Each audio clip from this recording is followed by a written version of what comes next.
कैदी हर 20 बार स्टील आरा खींचने के बाद अपने काम को रोकते हैं और फिर चारों ओर की स्थिति को सतर्कता से सुनते हैं, क्योंकि अगर उन्हें जेल के गार्ड ने पकड़ लिया तो उनकी भागने की योजना पूरी तरह से बर्बाद हो जाएगी और शायद उनकी जान भी जा सकती है। लेकिन यह ग्रिल तो धातु की बनी हुई है, इसे तुरंत काटना संभव नहीं है, इसलिए उन्हें अपने साथी के साथ लगातार बारी बारी से काम करना पड़ता है।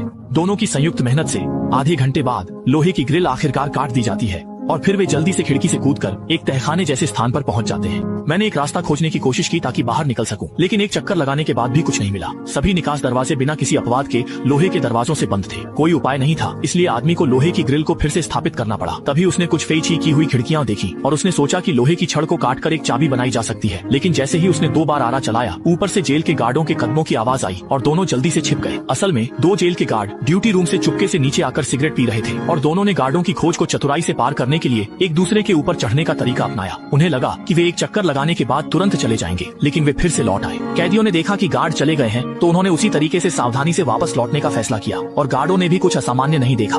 दोनों के जाने के बाद कैदी ने कोई देरी नहीं की, अपनी जेब से आरा निकाला और पहले अधूरे काम में फिर से जुट गया। आधे घंटे की मेहनत के बाद लोहे का टुकड़ा आखिरकार उसके बीच से काट दिया गया। फिर उसने लोहे के टुकड़े को मोड़कर सावधानी से लोहे के दरवाजे के सामने आया और फिर बनाई गई चाबी को अंदर डाल दिया। कैदी के कुशल घुमाने पर दरवाजे का ताला सचमुच खुल गया। इसके बाद दोनों ने पहले से तैयार किया हुआ केरोसिन लैंप निकाला, उसे जलाया और नाले में प्रवेश कर गए। हालांकि आगे कई अज्ञात परिस्थितियां हैं, लेकिन आजादी के लिए उन्हें ऐसा करना ही होगा। सौभाग्य से जब वे पहले दरवाजे पर आए तो उन्हें एक अप्रत्याशित आश्चर्य मिला।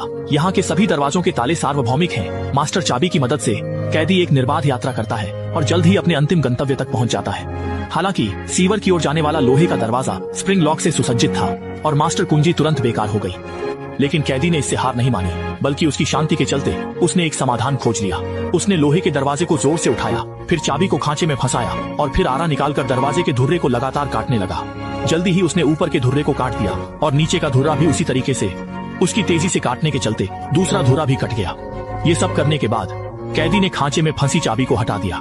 अंदर के टूटे हुए दरवाजे के शाफ्ट को भी हटा दें। ऐसे ही लोहे का दरवाजा उस आदमी ने आसानी से खोल लिया। बाहर निकलने के रास्ते को देखते हुए जो कोने के आसपास था, कैदी जल्दी से नहीं निकला। उसने एक माचिस निकाली, उसे तोड़ दिया और उसे दरवाजे के शाफ्ट के गैप में भर दिया और उसने मास्टर चाबी भी निकाल ली। 2 वस्तुओं पर दस्तक दी ताकि दरवाजे की शाफ्ट का अनुसरण कर सके। ये सब करने के बाद कैदी लोहे का दरवाजा लटकाने के लिए इंतजार नहीं कर सका। उनकी एक कोशिश के बाद न केवल उन्होंने निकास को सफलतापूर्वक खोज लिया, बल्कि उन्होंने लोहे के दरवाजे को चतुराई से भी ठीक कर दिया। अगर जेल के गार्ड यहाँ आते तो भी उन्हें पता लगाना मुश्किल होता। दरवाजा बंद करने के बाद दोनों ने उत्साह के साथ नाले में प्रवेश किया। जब वे